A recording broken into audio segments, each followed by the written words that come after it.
बिस्मिल्लाहिर्रहमानिर्रहीम अस्सलामु अलैकुम वरहमतुल्लाहि वबरकातुहू। मैं हूं आपका दोस्त सलमान इसाक और उम्मीद है आप सब खैर आफियत से होंगे। आज की इस वीडियो में मैं बात करूंगा मॉडर्न एज के कुछ इकोनॉमिक सिस्टम्स के बारे में और इस्लामिक इकोनॉमिक सिस्टम के बारे में। तो सबसे पहले मैं जिस इकोनॉमिक सिस्टम की बात करूंगा वो है फ्यूडलिज्म या जागीरदाराना निज़ाम। फ्यूडलिज्म की जो बुनियाद है वो जागीरदारी ताकत और कुव्वत पर है। और फ्यूडलिज्म की मिसाल ऐसी है जैसा कि एक आका और गुलाम की मिसाल होती है कि इसमें जागीरदार या वडेरा या बादशाह होता है वो आका की तरह होता है और जो अवाम और रियाया है वो गुलाम की तरह होती है।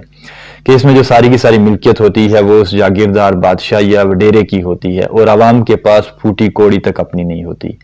इवन के जो अवाम का अपना वजूद है और इस वजूद के ऊपर जो मौजूद कपड़े हैं वो तक उनके अपने नहीं होते, वो भी उस बादशाह और जागीरदार की मिल्कियत में होते हैं।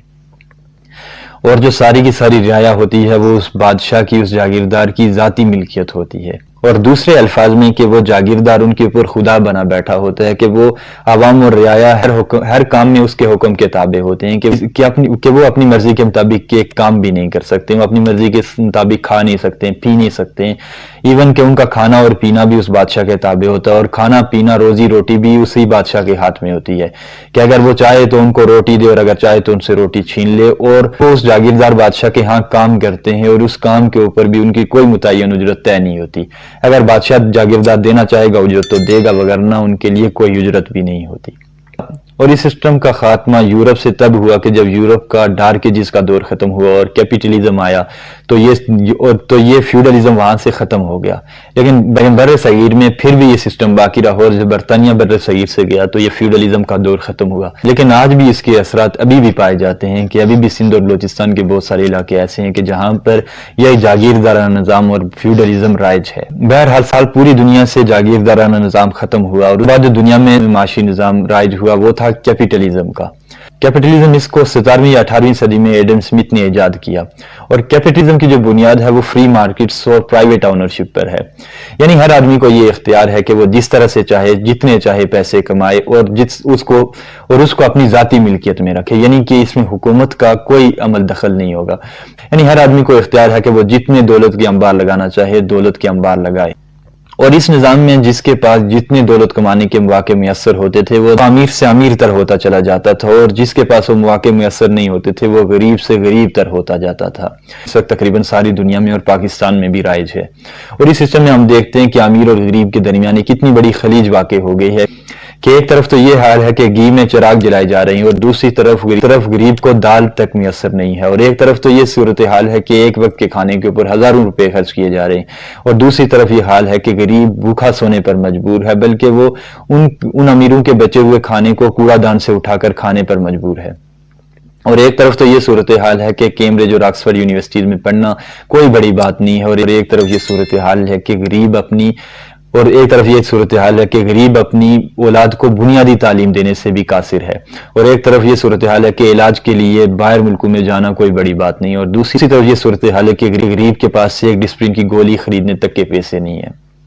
और इस सिस्टम से भी दुनिया तंग आ चुकी थी क्योंकि ये सिस्टम भी फ्यूडलिज्म की तरफ गरीब की इस्तेहसाली पर मबनी था। बिल आखिर इस सिस्टम के खिलाफ एक नया सिस्टम बनाया गया जिसको हम कम्युनिज्म या मार्क्सिज्म कहते हैं। इस सिस्टम को इजाद करने वाला कार्ल मार्क्स था जो एक एथियस्ट फिलासफर था। और इस सिस्टम की जो बुनियाद है वो इक्वालिटी और मसावत पर है, यानी कि रियासत में मौजूद तमाम तर शहरियों को, चाहे वो किसी भी मजहब से ताल्लुक रखते हों, किसी भी कौम से ताल्लुक रखते हों, उनको बराबर माशी हक फराम किया जाएगा। और यह सिस्टम कैपिटलिज्म के बिल्कुल मुखालिफ था क्योंकि इस सिस्टम में प्राइवेट ओनरशिप का कोई तस्वुर नहीं था, बल्कि जितनी भी मिल्कियत होगी वो सारी की सारी हुकूमत के अंडर होगी और हुकूमत फिर सबके दरमियान बराबर तकसीम करेगी। और इस सिस्टम को जो मकबूलियत मिली वो 20वीं सदी में मिली कि जब 1917 में लेनिन की क़यादत में रशिया में कम्युनिस्ट इनकलाब बर्पा हुआ और रशिया में पहली कम्युनिस्ट हुकूमत कायम हुई। और उसके बाद ये कम्युनिज्म फैलता गया यहाँ तक कि इसको दूसरे नंबर पर चीन ने एक्सेप्ट किया और चीन दुनिया की दूसरी कम्युनिस्ट हुकूमत बनी। और फिर इस तरह ये फैलते फैलते पूरे यूरोप में फैला और यहाँ तक कि एशिया तक आया। लेकिन फिर आहिस्ता आहिस्ता ये भी कोलैप्स करना शुरू हो गया और 1990 में जाकर ये टूट फूट का शिकार हो गया। उसकी वजह यह थी कि ये गैर फितरी इंतहा पसंदी पर मबनी था, ये नेचर के बिल्कुल खिलाफ था क्योंकि इस सिस्टम में कोई मोटिव ऑफ प्रॉफिट नहीं था और इस सिस्टम में कोई लोगों के लिए इंसेंस نہیں تھا کہ جس کی وجہ سے وہ محنت کریں اور بہت ساری نئی پروڈکشنز وجود میں آئیں. کیونکہ کمیونزم میں پرائیویٹ آنرشپ کا کوئی کنسپٹ نہیں ہے تو اس میں زیادہ محنت کرنے والے کو بھی وہی ملے گا جو کم محنت کرنے والے کو ملتا ہے. اور کمیونزم کی طرح کا یہ ایک اور اکانومک سسٹم ہے جس کو ہم سوشلزم کہتے ہیں. سوشلزم بھی اصل میں کمیونزم ہے، بس یہ کمیونزم کی سافٹ فارم ہے کہ جو کمیونزم ہے یہ ایک خالص نظریاتی معاشی نظام ہے کہ جو کیپٹلزم کے خلاف بنایا گیا تھا. لیکن جو سوشلزم ہے یہ مکمل کیپٹلزم کے خلاف نہیں ہے بلکہ یہ تھوڑا بہت کیپٹلزم کو بھی قبول کرتا ہے. تو اس کی مثال آپ اس طرح سمجھیں کہ مثال کے طور پر ایک آدمی نے 1000 روپیہ کمایا ہے تو کمیونزم کے سسٹم میں ایسا ہوگا کہ وہ 1000 روپیہ لے کر سب کے درمیان برابر تقسیم کر دیا جائے گا. لیکن سوشلزم میں یہ ہے کہ اس کی ملکیت میں بھی کچھ، مثال کے طور پر 200 روپے اس کی اپنی ذاتی ملکیت میں دے دیے جائیں گے اور اس سے 800 روپیہ لے کر عوام کے درمیان تقسیم کر دیا جائے گا. اور کمیونزم اور سوشلزم کو ایتھیسٹک اکانومک سسٹم بھی کہتے ہیں. اور اب ہم بات کریں گے اسلامک اکانومک سسٹم کے بارے میں. اسلامک اکانومک سسٹم ان تمام اکانومک سسٹم سے پہلے وجود میں آیا، یعنی کہ آج سے 1500 سال پہلے، یعنی 6 صدی عیسوی میں محمد بن عبداللہ صلی اللہ علیہ وسلم کی ذات اقدس نے خدا تعالیٰ کی ہدایات کے مطابق اس سسٹم کو ایجاد کیا. اور اسلامک اکانومک سسٹم کی جو بنیاد ہے وہ عدل پر ہے کہ اسلام ایکویلٹی کو بھی دیکھتا ہے اور ایکوریسی کو بھی دیکھتا ہے. اسلام میں کچھ کیپٹلزم بھی ہے اور کمیونزم بھی ہے، یعنی اسلام پرائیویٹ آنرشپ کو بھی سپورٹ کرتا ہے کہ ایک مخصوص حد تک، اور اسلام ریاست کے تمام افراد کو مساوی معاشی اسباب بھی فراہم کرتا ہے اور اس کے بعد صحت مندانہ پرائیویٹ آنرشپ میں کمپٹیشن کی اجازت بھی دیتا ہے. یعنی کہ تمام افراد کو مساوی معاشی اسباب دینے کے بعد اسلام سب افراد کو یہ اختیار دیتا ہے کہ وہ ایک مخصوص حد میں رہ کے اپنی ذاتی جائیداد بنا سکتے ہیں. لیکن اسلام نے ایک مخصوص حد قائم کی. مثال کے طور پر آپ سود کے ذریعے سے پیسہ کما نہیں سکتے ہیں کیونکہ سود میں انسان کی محنت کوئی نہیں ہوتی ہے بلکہ وہ پیسے کو کھینچ رہا ہوتا ہے. اور اسی طرح آپ غرر کے ذریعے سے دھوکہ دہی کے ذریعے سے پیسہ کما نہیں سکتے. اور اس طرح آپ جوئے کے ذریعے سے جس میں پیسہ زیادہ کمانے کا چانس ہوتا ہے اس کے ذریعے سے بھی آپ پیسہ کما نہیں سکتے. اور اس طرح سے کہ لوگوں کے جو سفلی جذبات ہیں، یعنی انسان کے اندر جو برائی کا مادہ پایا جاتا ہے اس کو ابھار کر اس کے ذریعے سے آپ پیسہ نہیں کما سکتے. تو یہ کچھ اسلام نے حدود مقرر کی ہیں. ان حدود کے اندر رہ کر ہر انسان کو یہ اختیار دیا کہ وہ اپنی پرائیویٹ آنرشپ بنائے.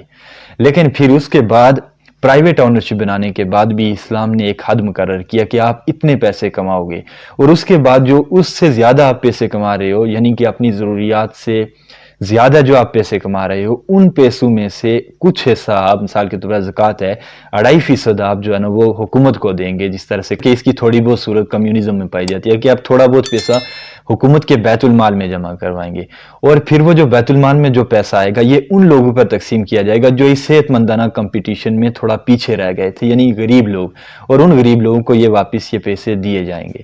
اب اس معاشی نظام کے ذریعے سے نہ ہی غریب کا استحصال ہو رہا ہے اور نہ ہی امیر کی محنت ضائع ہو رہی ہے، بلکہ امیر اپنی محنت کے بلبوتے کے اوپر امیر ہوا ہے، اور غریب جو ہے وہ اگر کہ اس کے اندر ویسی محنت کرنے کی صلاحیت موجود نہیں تھی جس کی وجہ سے وہ پیسے زیادہ کما نہیں سکا ہے، تو حکومت بیت المال کے ذریعے سے اس کی جو ضروریات رہتی ہیں ان کو پوری کرے گا، اور آہستہ آہستہ کرتے کرتے غریب اور امیر کی تفریق ہی ختم ہو جائے گی. کہ آقا علیہ السلام نے بھی جس طرح فرمایا کہ ایک دور ایسا آئے گا کہ لوگ زکوٰۃ کا پیسہ ہاتھ میں لے کر گھر سے باہر نکلیں گے اور کسی زکوٰۃ کے مستحق فرد کو نہیں پائیں گے. تو اسلامک اکانومک سسٹم ہر لحاظ سے تمام تر معاشی نظاموں سے بہتر ہے. اللہ جل شانہ سے دعا ہے کہ اللہ جل شانہ ہمیں اسلامک اکانومک سسٹم کے نفوذ کی محنت کرنے کی توفیق عطا فرمائے. السلام علیکم ورحمۃ اللہ وبرکاتہ.